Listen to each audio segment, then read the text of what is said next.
నిన్నటి రోజున శ్రీమద్భాగవతానికి సంబంధించి శుకమహర్షి ఉపదేశించినటువంటి కొన్ని విషయములు మనం చెప్పుకుని ఉన్నాం. పరీక్షన్ మహారాజును ఉద్దేశించి కాలం ఎలా వృధా అవుతోంది, ఒక మనిషి ఎట్లా తరించాలి, తరించడానికి ఉండే ఉపాయాలు ఏమున్నాయి, ఉన్న కాలమంతా ఏ విషయముల పట్ల వీళ్ళు ఆసక్తులై కాలమునంతా వ్యర్థం చేస్తున్నారు అనే విషయాన్ని ఉపదేశం చేస్తూ మరొక శ్లోకం కూడా ఆయన ఈ విధంగా ఉపదేశం చేస్తున్నాడు. కిం ప్రమత్తస్య బహుభిః పరోక్షైః హాయనైరిహ వరం ముహూర్తం విదితం ఘటేత శ్రేయసే యతః.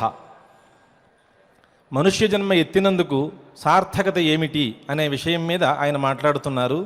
మనుష్య జన్మ మనం పొందినందుకు ఏం చేస్తున్నాం?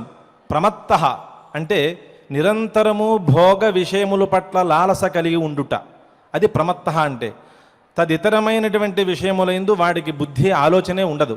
కేవలం మన సుఖం ఎట్లా కలుగుతుంది, దేనివల్ల సుఖం కలుగుతుంది, ఆ సుఖం పట్ల అన్వేషిస్తూనే మానవుడు జీవనం సాగిస్తూ ఉంటాడు తప్పితే తదితరములైనటువంటి వాటి విషయాల్లో వాడికి ప్రవృత్తే ఉండదు. కాబట్టి కిం ప్రమత్తస్య బహుభిః పరోక్షైః హాయనైరిహ. ఎన్ని సంవత్సరములు గడిచిపోతున్నాయో మన కంటికి కనిపించినటువంటి రోజులు అనేక సంవత్సరముల కాలము వెళ్ళిపోతూ ఉన్నాయి. మనం తెలుసుకునేలోపు జరుగుతున్నది ఏదో తెలియదు, గడిచిన కాలాన్ని మనం వెనక్కి చూసే స్థితి లేదు. కాబట్టి బహుభిః పరోక్షైః మన కంటికి కనిపించిన కాలము ఎంతో గడిచిపోతూనే ఉన్నది. కానీ ప్రమత్తునికి ఇటువంటి కాలాన్ని ఇలా వృధా చేస్తూ ఉంటే వాడికి ప్రయోజనం ఏముంది, ఈ మానవ జన్మ ఎత్తినందుకు సార్థకత ఏముంది అని ఆయన చాలా దుఃఖపడుతూ ఈ ఉపదేశం చేస్తున్నాడు మనకి. కేవలం ఆయన సకల ఆత్మస్వరూపాన్ని పొందినటువంటి శుకమహర్షికి ఆయనకి కావలసిందంటూ ఏం లేదు. కేవలం మనల్ని ఉద్ధరించడం కోసమే ఆయన యొక్క ప్రయత్నమంతా, ఆయన యొక్క ఆతుర్ద అంతా కూడా మనని ఎలా ఉద్ధరించాలి, ఆయన పొందినటువంటి ఆత్మతత్వం ఏదైతే ఉన్నదో ఆ ఆత్మతత్వం ప్రతి మానవుడు పొందాలనేటువంటి ప్రయత్నంతో మనకి ఉపదేశం చేస్తున్నాడు ఆయన. వరం ముహూర్తం విదితం ఘటేత శ్రేయసే యతః. ఈ విధంగా కాలమంతా అంతరించిపోతోంది అనే విషయాన్ని తెలుసుకుని ఒక ముహూర్తం కాలం అంటే తెలుసుకునే కాలము, గడుస్తున్న కాలం చాలా గడిచిపోతూనే ఉంది. కానీ ఏదో ఒక రోజు ఒక ముహూర్త కాలం అంటే ఒక గంట సమయం అనుకుందాం, అలా అంటే సమయం అంతా వృధా అయిపోతోంది అని తెలుసుకునే కాలం ఒక ముహూర్త కాలం, ఒక గంట కాలము వాడికి శ్రేష్టమైన కాలమే అని చెప్తున్నాడు ఆయన. ఎందుకు అంటే కేవలం ఒక ముహూర్త కాలము మనం కేవలం ఆగడం వల్ల, మనం ఏదైనా ఆలోచన చేయడం వల్ల ఆ విధంగా అది ఎందుకు శ్రేష్టమవుతోంది? వరం ముహూర్తం విదితం, అది ఎంత శ్రేష్టమైన కాలం అంటే అంత శ్రేష్టమైనది అన్నారు. అంటే ఈ కారణం ఏమిటి అని, ఆ ముహూర్త కాలం అంటే వ్యర్థమవుతోంది కాలం అనే విషయాన్ని తెలుసుకుని ఉన్నాడు కాబట్టి, ఆ జ్ఞానం కలిగింది కాబట్టి, ఉన్న సమయం ఏ విధంగా వినియోగించాలి అనే విషయాన్ని ఆలోచించే ప్రయత్నంలోకి వచ్చాడు కాబట్టి మానవుడు, తద్వారా ఆ కాలం అంతా శ్రేష్టమైన కాలమే.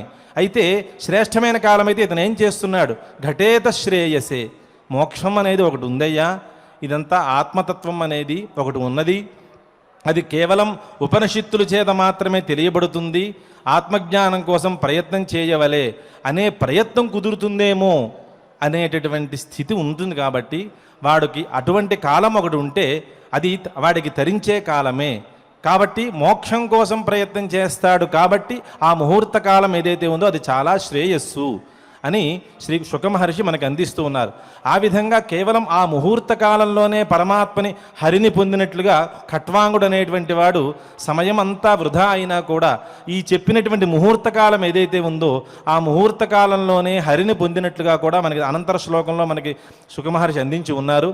ఈ విధంగా మనకున్న సమయం చాలా తక్కువ కాబట్టి, అంటే వాస్తవానికి ఉన్నప్పుడు ఈ సమయం కాదు, మనకున్న జీవిత సమయం చాలా న్యూనం కాబట్టి ఉన్న సమయంలో ముహూర్త కాలమైన ఆయన చెప్పడంలో తాత్పర్యం ఏమిటి అంటే కనీసం ఒక ముహూర్తం అంటే ఒక 48 నిమిషాలు, ఒక గంట కాలమైనా సరే పరమాత్మ పట్ల మనం ఆలోచన చేయవలే, తద్వారా మనకి పరమాత్మ చెప్పినటువంటి మార్గం ఏదైతే ఉందో ఆ మార్గంలో సంచరించవలే అనే విషయాన్ని పూర్తిగా విధిగా చెప్తున్నాడు. కాబట్టి మనం ఇప్పుడు చేస్తున్న పారాయణ అంతా కూడా ఈ విధమైనటువంటి మార్గానికి దోహదపడుతుంది. కాబట్టి ఇప్పుడు అదే భావనతో, పరమాత్మ పట్ల పూర్ణమైనటువంటి భక్తి భావనతో ఆత్మతత్వం అనేది ఒకటి ఉన్నది, అది తెలుసుకోవాలి అనేటువంటి భావనతో మనం ఇప్పుడు ఈ భగవద్గీతని పారాయణం ప్రారంభం చేద్దాం.